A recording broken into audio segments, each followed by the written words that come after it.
नमस्कार दोस्तों, आप देख रहे हैं आरजी टॉक। तो आज की सबसे बेहद बड़ी खबर है और इसका असर सीधे तौर पर अमेरिका, ईरान और पूरे मिडिल ईस्ट पर पड़ सकता है। तो एक तरफ पाकिस्तान की राजधानी इस्लामाबाद में अमेरिका और ईरान के बीच बातचीत चल रही है, सीज़फायर की उम्मीद जताई जा रही है।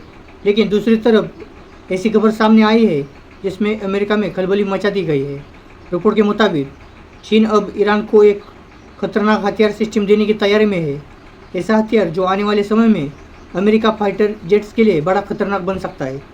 यह दावा किया है कि अमेरिका मीडिया नेटवर्क CNN ने, जिसके मुताबिक अमेरिका ने खुफिया एजेंसी को संकेत मिले हैं कि चीन तीसरे देश के जरिए ईरान को हथियार भेजने की तैयारी कर रहा है। यानी एक तरफ शांति की बात हो रही है और दूसरी तरफ युद्ध की तैयारी चल रही है। आखिर क्या है पूरा मामला, सरल भाषा में समझे तो अमेरिका इंटेलिजेंस रिपोर्ट कहती है कि आने वाले वक्त कुछ हफ्ते में ईरान को नए एयर डिफेंस सिस्टम दे सकता है। ये सिस्टम ऐसे होंगे जो खास तौर पर कम ऊंचाई पर उड़ने वाले फाइटर जेट्स को निशाना बन जा सकते हैं। यानी अगर भविष्य में अमेरिका जेट्स ईरान के ऊपर उड़ते हैं तो उन्हें गिराने जाने का खतरा पहले से ही कई बढ़ सकता है। कौन सा हथियार ये है, अब समझते हैं। रिपोर्ट्स के अनुसार चीन जिस सिस्टम को बेच सकता है उसे मैन पैड्स कहा जाता है, यानी man portable air defence system. ये इसे मिसाइल सिस्टम होते हैं जिन्हें कंधे पर रखकर चलाया जाता है। छोटे होते हैं लेकिन बेहद घातक होते हैं। इनका इस्तेमाल खासतौर पर हेलीकॉप्टर, ड्रोन और लो फ्लाइट जेट्स को गिराने के लिए किया जाता है। अगर ये सिस्टम ईरान के पास पहुंचता है तो अमेरिका और इजराइल के लिए एयर ऑपरेशन करना बेहद मुश्किल हो सकता है। तीसरे देश के जरिए डिलीवरी। रिपोर्ट्स के मुताबिक चीन इसे सीधे नहीं बल्कि किसी तीसरे देश के रास्ते भेज सकता है ताकि उसकी पहचान छुपी रहे। यानी एक तरफ से डिनाबिलिटी बनाए रखने की कोशिश चल रही है। लेकिन ध्यान रखें, अगर अमेरिका को उस शिपमेंट की भनक लगती है तो वो रास्ते में ही रुकने की कोशिश कर सकता है। चीन ने क्या कहा? इस पूरे मामले में चीन ने साफ इनकार किया है। चीन के विदेश मंत्रालय का कहना है कि उन्होंने इस संघर्ष के किसी भी पक्ष को हथियार नहीं दिए और अमेरिका बेबुनियाद आरोप लगा रहा है।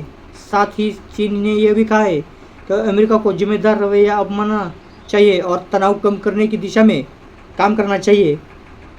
अगर ये खबर सच है तो इसका मतलब क्या है?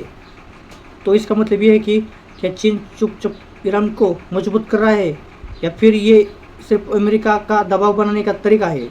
सीज़फायर के बीच हथियार क्यों? रिपोर्ट के एक बड़े दावा किया गया है कि ईरान एक सीज़फायर का इस्तेमाल अपने हथियार को सिर्फ तैयार में रखा जा रहा है। यानी जो मिसाइल बेस तबाह हो चुके थे उन्हें दोबारा एक्टिव किया जा रहा है। जो हथियार खत्म हो गए थे उन्हें फिर से भरा जा रहा है।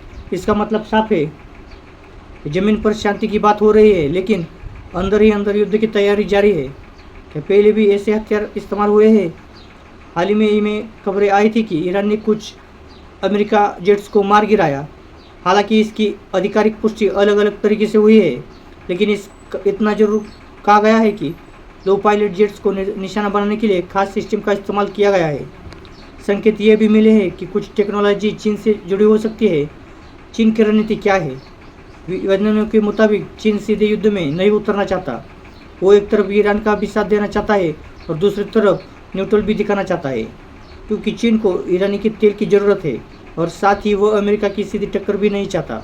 इसलिए अगर वो हथियार देता भी है तो डिफेंस सिस्टम के नाम पर देता है ताकि कहा जा सकता है कि हमला करने के लिए बल्कि बचाव करने के लिए लिया है।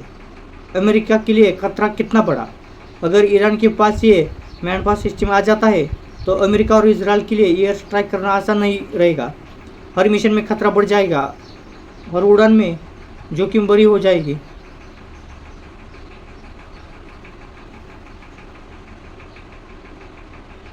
और यही चीज़ एक डिटर्मिनेशन बन सकती है, यानी ऐसा दबाव कि हमला करने से पहले दुश्मन कई बार सोचे। तो दोस्तों, तस्वीर साफ है, एक तरफ बातचीत, दूसरी तरफ हथियारों की तैयारी और एक तरफ सीज़फायर। तो अब देखना होगा कि यह खबर सच साबित होती है या नहीं। लेकिन अगर ऐसा होता है तो मिडल ईस्ट की जंग नए मोड़ पर पहुंच सकती है। तो आपको इस वीडियो के बारे में क्या राय है, कमेंट में जरूर बताएं और हमारे आरजी टॉक चैनल को सब्सक्राइब जरूर करें।